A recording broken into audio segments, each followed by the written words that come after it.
welcome back for another deep dive with us.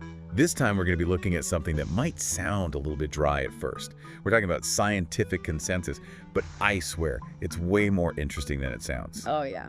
Absolutely. And especially for our listeners, who really like to get to the heart of these complex issues quickly. This one's going to be fascinating. Yeah, for sure. We're going to be looking at a research study from December 2024 that was published in PLOS 1. Okay. And they tried to measure consensus, but in a totally different way. Interesting. You know what's always been really intriguing to me? Is how difficult it is to actually measure scientific consensus in the first place. Yeah. Imagine trying to get thousands, sometimes millions of scientists from all over the world to agree on anything. It's a logistical nightmare. Oh, yeah, absolutely. It's definitely not as simple as just like sending out a survey and calling it a day. If you think about it, you're a scientist, you've got a million things on your plate, you're doing research, you're teaching, you've got grant applications to fill out. Ugh, don't remind me. Are you really going to prioritize filling out some long questionnaires from a stranger? Probably not. Yeah, you've got better things to do. So getting a really representative picture of what scientists think has always been a huge challenge. For sure. Low response rates have always been a problem, geographical limitations, even just the time it takes to collect and analyze all that data. Oh, yeah, for sure. Those have always been major obstacles. No, it takes forever. But this new study, it offers a potential solution, and with a surprisingly simple approach. Okay, so tell me more about that. How did they actually do it? What was their approach? Instead of just relying on those impersonal mass emails, Right. this study, they used personal invitations from colleagues at the same institution. Oh, that's interesting. So it's kind of like getting a recommendation from a friend. Exactly. You're way more likely to pay attention to that. Yeah, exactly. They tapped into those existing networks and the trust that's already there, Right. which is a really clever way to boost participation. Yeah, I like that. And instead of a long and complicated survey, they used what they called a 10-second survey. A 10-second survey. Yeah, it was just one concise statement to get a quick read on agreement. So you get a ping from someone you know. They're asking your opinion on something relevant to your field. It takes you 2 seconds to respond. Yeah. And boom, you've contributed to a global snapshot of scientific consensus. Exactly. It's a remarkably efficient way to gather data. Yeah, that makes sense. And because it's so easy to participate, they managed to get a much higher response rate than traditional methods. That's awesome. Yeah. This particular study, they used the statement, "Science has put it beyond reasonable doubt that COVID-19 is caused by a virus." COVID-19, a topic that's been on everyone's minds for a while now. Yeah. But before we get into those results, I think it's important to understand that the main goal of this study wasn't actually about COVID-19 itself. Yeah, that's right. They were more focused on testing the effectiveness of this new method. Okay. Think of it as a pilot study. They wanted to see if this streamlined approach could actually yield a meaningful representation of scientists' views on a global scale. Okay, so it was more about the method itself Exactly. than the actual topic. Right. But the findings were still really interesting. Well, that's good. So, spoiler alert, it did work. Yes, it did. They had a pretty incredible 33.9% response rate. Which is amazing. Which, as we mentioned, blows traditional science surveys out of the water. Oh, yeah, by far. And it wasn't just a small localized group either. We're talking 6,807 scientists from 30 institutions in 12 countries. Wow. That's what I call impressive reach. Absolutely. And the team is already planning to expand this network to 80 institutions in the future. Wow. So just imagine the possibilities. A clear, dynamic picture of scientific consensus on a truly global level. It could revolutionize the way we understand and communicate about science. Yeah, that would be incredible. Okay, so now that we've set the stage, let's get to the results. What did they find? What was that consensus? So they found a 93.2% consensus on that statement about the viral origin of COVID-19. 93.2%. Now you might be thinking, wait, shouldn't that be even higher? I mean, we've all lived through the pandemic. We've seen the evidence. Yeah, I can see why someone might think that. Right. But it really highlights the nuance of this concept of scientific consensus. It's beyond reasonable doubt. That's a very high bar to clear. We're not just talking about believing something. It's about being practically certain. Right. Yeah, it's I might think my team's going to win the championship this year. But am I willing to bet my life savings on it? Probably not. Probably not. There's always that element of doubt. Exactly. And remember, scientists are human too. Oh yeah, of course. You've got those who just love to play devil's advocate, some who might have interpreted the statement in a slightly different way, and let's be honest, some who maybe didn't give it their full attention. We've all been there. Sometimes you just skim a survey and click through it without really thinking too hard about it. Oh yeah, I've definitely been that person. We all have. So even with those potential variations and how people approach the survey, 93.2% consensus is still pretty strong. Oh yeah, absolutely. It's a very strong indicator that the vast majority of scientists agree on the viral origin of COVID-19. Yeah, definitely. And I think it's also worth pointing out that this study captured a global perspective. We're not just talking about scientists from one country or region. Right. We're looking at a diverse range of views from around the world. That's a really important point because it minimizes the chances of regional biases influencing the results. Exactly. Speaking of regional differences, though, there was one finding that really jumped out at me. Scientists in Argentina had a surprisingly low agreement rate compared to other countries, only 78%. That seems like a pretty significant discrepancy. Yeah, it is. And that's why the researchers decided to dig a little deeper. They conducted a follow-up survey in Argentina, but this time they made a slight adjustment. They used a modified statement in Spanish that clarified some of the nuances that might have been lost in translation. Oh, so they tweaked the wording a bit just to make sure everyone was on the same page. Yeah. Linguistically speaking. Exactly. Interesting. So what happened? Did those Argentine scientists suddenly change their minds? Well, not exactly. The agreement rate skyrocketed to over 99% with that modified statement. Wow.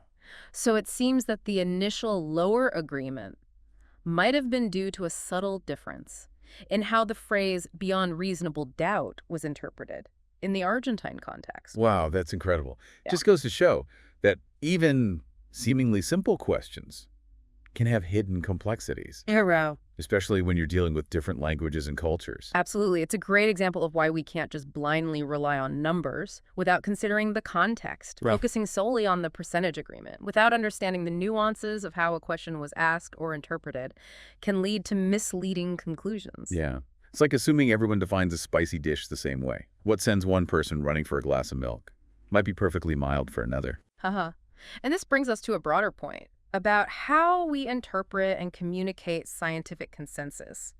It's not enough to just look at the raw numbers. Okay. We need to dig deeper and consider the many factors that can influence those numbers. So it's not just about do they agree or disagree? It's about understanding the strength and nature of that agreement. Exactly. For example, should we include neutral responses when calculating consensus? How do we weight strong agreements versus simple agreements? These are all important questions to consider. Yeah, it's like those strongly agree scales. There's a big difference between passively checking a box and enthusiastically choosing strongly agree. Exactly.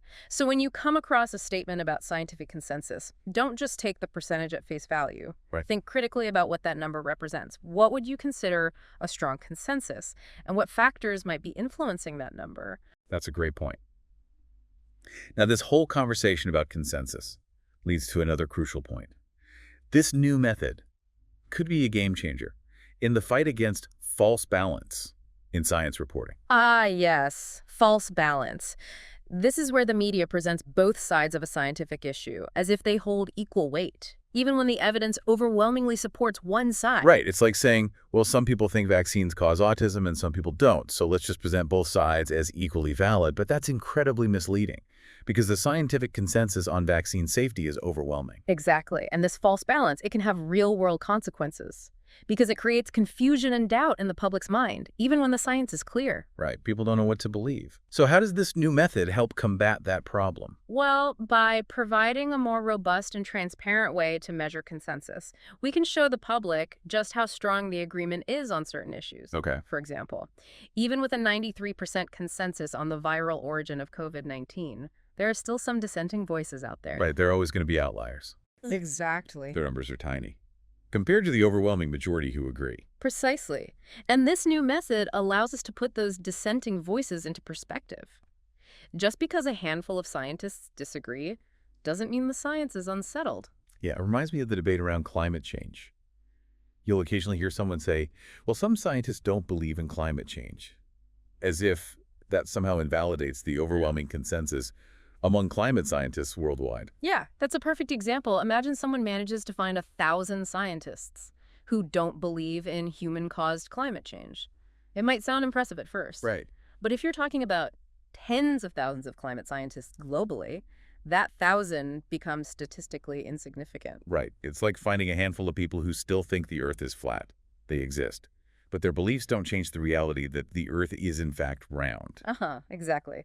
This new method could be a powerful tool in helping us communicate about scientific issues more accurately and effectively. I like that. Instead of just throwing around percentages, we can actually show the strength and breadth of the consensus, making it harder for misinformation to take root. Right. So it's about moving beyond those simplistic for or against arguments and presenting a more nuanced and accurate picture of where the scientific community stands on an issue. Exactly.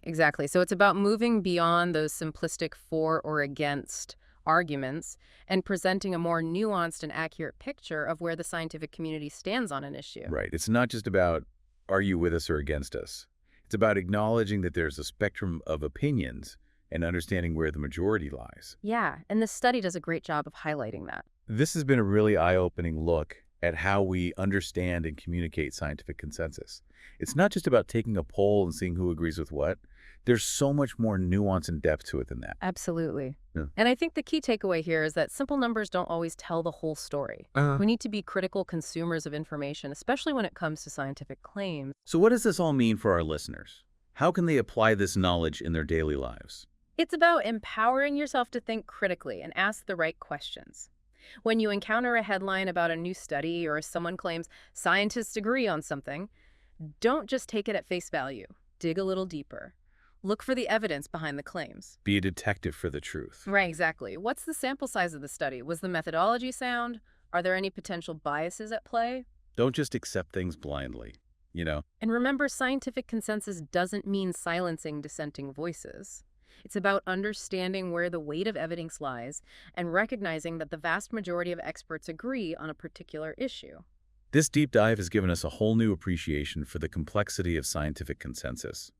It's not just about black and white answers. It's about recognizing the shades of gray, the different perspectives, and the ongoing process of scientific inquiry. And that's a crucial point. Science is constantly evolving as new evidence emerges. A strong consensus today might shift as our understanding grows. That's why it's so important to stay curious and engaged with the scientific process. It's like we always say, keep those minds curious and don't be afraid to ask questions. Exactly. And remember, even though we're wrapping up this deep dive on scientific consensus, there's always more to explore. We've got tons of resources and links in the show notes if you want to keep digging deeper. Yeah, I definitely check those out. So until next time, keep those minds curious, and we'll see you on our next deep dive. So it's really about, moving beyond those simplistic for or against arguments and presenting a more nuanced and accurate picture of where the scientific community stands on an issue. Exactly. This has been a really eye-opening look at how we understand and communicate scientific consensus. It's not just about taking a poll and seeing who agrees with what. There's so much more nuance and depth to it than that. Absolutely. And I think the key takeaway here is that simple numbers don't always tell the whole story.